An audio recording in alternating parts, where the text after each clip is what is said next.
간단히 그때 상황을 돌이켜보면 저희 변호사님은 아직 연차가 어리잖아요. 현장에선 저한테 10번 전화 왔을 거예요. 대표님, 경찰이요. 지금 안 된대요. 저 이제 여기서 돌아가야 될 것 같아요. 이거 밝히면 안 되나?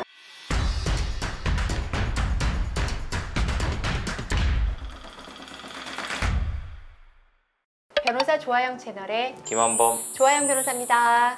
안녕하세요. 안녕하세요. 오늘 어떤 얘기 할까요? 최근에 제가 이제 주거침입 관련해서 자신의 물건을 회수하려는 과정에 제가 옆에 입회했던 경험이 있는데 그 경험을 공유하는 게 시청자분들한테 많은 도움이 될 것 같습니다. 이제 제가 자세히 말씀드리면 동거를 했던 분인데 이제 남자분이 이제 폭력을 써서 여자분이 이제 쫓겨났어요, 집에서. 근데 본인의 물건은 다 그 집에 있었고요. 근데 그 물건을 회수하려고 요청을 했는데 요청을 들어주지 않았고, 뭐 본인 물건이라고 하거나 아니면 뭐 대답이 없거나 그런 식으로 그걸 거부했고, 근데 임의로 들어가서 찾을 수 있을까? 이런 걸 고민하다가 저희가 입회를 해서 진행했던 사건입니다.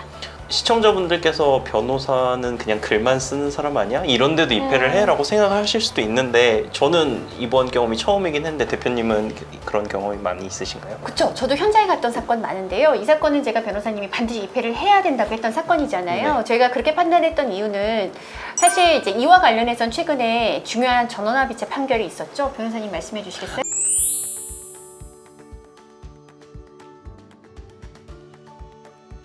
그런데 이런 판결이 있다고 해서 실제 그 쫓겨났던 공동 주거권자가 그 집에 들어가서 본인 물건 찾는다고 하면 어떤 갈등이 없을까요? 저희는 그렇게 판단하지 않았죠. 실제로 법원이 판결이 있기 전까지 당사자들은 나 들어가서 찾아올 거야? 아니면 상대방은 야 내가 문 잠궈놨는데 네가 어떻게 들어와? 이런 식의 갈등이 있게 됩니다. 이제 찾으러 갔을 때 문을 안 열어주면 어떻게 할까요? 그럴 경우에 이제 신랑이 과정에서 112에 신고를 할 수도 있죠. 그렇죠. 변호사님 갔을 때 112 신고했나요? 경찰관 6분이 오시고 완전 난리도 아니었죠. 그러니까요. 그렇게 경찰들이 왔을 때 물건을 찾아야 되는 저희 의뢰인 입장에서는 대처하기가 힘들잖아요. 그렇기 때문에 저희가 입회를 했고, 입회를 했을 때 저희가 도와드릴 수 있는 거는 이게 정당한 권한이 있다. 그 다음에 이것은 주거침입이 해당하지 않는다. 그 다음에 경찰들이 뭔가를 막으려고 할 때 그럴 권한이 없다. 이 현장은 오히려 우리가 정당한 물건을 찾으려고 할 때 상대방이 그걸 거절하는 것은 횡령에 해당한다. 뭐 여러 가지 이제 사안은 있겠지만 그런 방식으로 사건을 처리할 수 있기 때문에 사실 변호사의 입회가 필요했던 사건이라고 생각을 합니다. 제가 입회를 해서 느껴보니까 이 변호사라는 존재만으로도 경찰관이 뭔가를 함부로 뭔가를 할 수 없다라는 느낌을 좀 많이 받아서 확실히 맞아요. 영향이 좀 확실히 있구나라는 걸 많이 느꼈어요. 저희 간단히 그때 상황을 돌이켜보면 저희 변호사님은 아직 연차가 어리잖아요. 현장에선 저한테 10번 전화 왔을 거예요. 대표님, 경찰이요. 지금 안 된대요. 저 이제 여기서 돌아가야 될 것 같아요. 이거 밝히면 안 되나? 변호사로서 네, 의뢰인을 맞아요. 위해서 해야 되는 거고, 혹시 계속 버틴다고 해서 그 경찰관들이 어떤 행위를 할 수도 있는 부분이었기 때문에 오히려 또 의뢰인한테 불이익이 될 수도 네, 있으니까요. 네. 그러니까 그래서 대표님 말씀 듣고 오히려 딱 그 얘기 들으니까 자신감이 생겨서 이게 네, 지금 뭐 그래서 하는 겁니까? 라고 큰 소리가 나오긴 정말 잘했어요. 근데 그땐 되게 절박했던 것 같아요. 네, 진짜 왜냐하면 급박했어요. 네, 진짜. 왜 그러냐면 사실 본인의 물건, 옷까지 하나 챙겨 나오지 못한 상황이었어요. 여자분은. 그런 상황에서 이제 동거했던 그 공동 주거권자는 그냥 문을 잠가 놓는 거예요. 그리고 못 찾아가게 하면 경찰에 신고를 해도 경찰은 도와주지 못하죠. 민사사안이다. 그러면 이것을 가지고 저희 의뢰인이 민사소송을 통해서 찾아올 수 있으려면 어느 정도의 시간이 걸릴까요? 그렇기 때문에 어떤 시간이나 실질적인 그런 절차가 복잡하기 때문에 정당한 권리를 행사할 수 없는 거예요. 그럴 때 이 판결은 참 진보적인 판결이라고 생각을 합니다.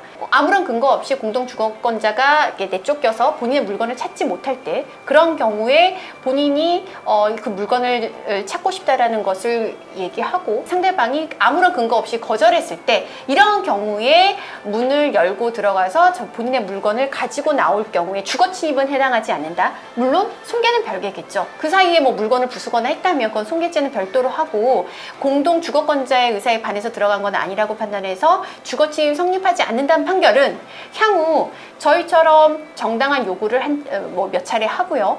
그럼에도 불구하고 상대방이 아무런 근거 없이 물건을 내어주지 않을 때, 그럴 때 적용할 수 있는 판결이라고 생각을 하고요. 이 판결을 기초가 됐기 때문에 저희가 입회에서 도와드릴 수 있었던 것이지, 이 판결 전에는 변호사가 정당한 권한이 없는데 입회를 해도 도와드릴 수가 없었겠죠. 그렇죠. 근데 이제 이 판결에서 핵심은 뭐냐면, 공동 주거권자 중 일부가 이제 다른 공동 주거권자의 요구를 출입을 부당하게 거절했다는 게 핵심입니다. 그래서 이제 이 영상을 보시고 나도 할 수 있을까라고 생각하신다면 이런 부분 좀 주의하셔야 될 부분이 있어요. 첫째로 내 요구, 내가 출입을 하겠다는 요구가 정당하다는 것에 대한 근거를 만들어 두시는 게 중요합니다. 왜냐면 저희가 이 판례상으로는 이렇습니다라고 하지만 상대방이 그걸 주거침입으로 고소를 안 할 리가 없거든요. 당연히 고소는 이루어질 거고. 저희 사건에서도 이미 이루어졌죠. 네, 그래서 이미 이제 수사가 예정이 되어 있는데, 그래서 처음에 저희 같은 경우에는 내용 증명을 보냈어요. 일정한 일시와 시간을 통지해서 이 시간에 우리가 당신의 협조를 받아서 들어가서 우리 물건을 회수하고자 한다는 내용 증명을 보냈고,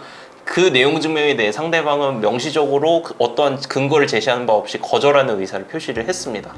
맞아요. 그래서 이제 일단 이런 판결이 있다고 하더라도 나중에 이제 어쨌든 갈등은 불거질 수 있기 때문에 그 전에 나중에 문제가 됐을 때 해결할 수 있는 그런 뭐 증거라고 할까요? 그런 절차는 밟아놓는 것이 중요할 것 같고요. 지금 본 사례 같은 경우는 사실 간단한데 흔히들 있었던 것 같아요. 과거에도 저에게 문의했던 사례들이 많이 있었고, 이런 판결이 나오기 전에는 주거 침입됩니다, 손괴됩니다. 그렇지만 그 벌금을 감수하고라도 물건을 찾아오는 것이 급할 경우에는 벌금은 이루어질 수 있는데, 다만 이런 사정들을 고려해서 수사기관에 어떤 선처를 구하거나 그런 방법이 현실적이다, 이런 조언을 드렸었거든요. 그렇지만 이 판결을 통해서 이제 앞으로는 지금 저희가 설명했던 그런 조건이 부합하는 사례의 경우에는 적어도 주거 침입은 성립하지 않는다, 이렇게 말씀드릴 수 있고요. 이런 것이 저희가 이제 오늘 컨텐츠를 만든 이유는 부당하게 공동 주거권자가 나간 상황에서 뭐 물건을 가져가겠다고 하는데 그냥 일방적으로 거절하거나 그러시지 말라는 취지로도 이 컨텐츠를 만든 거고요. 그런 일을 당하셨을 경우에는 이런 내용을 참고하셔서 정당하게 본인의 권리를 행사하실 수 있기를 바라는 마음입니다. 네, 이번에 제가 직접 입회를 하고 이런 의견서를 작성을 해보면서 느낀 건데, 생각보다 당연한 거를 당연하다고 설명을 하는 게 생각보다 좀 어려운 것 같아요. 맞아요. 이제 그런 부분에 있어서 이 영상을 보시고 많은 도움이 좀 되셨으면 하는 마음입니다. 여러분들도 이 영상 참조하셔서 하여튼 권리 행사 잘 하시길 바랍니다. 감사합니다.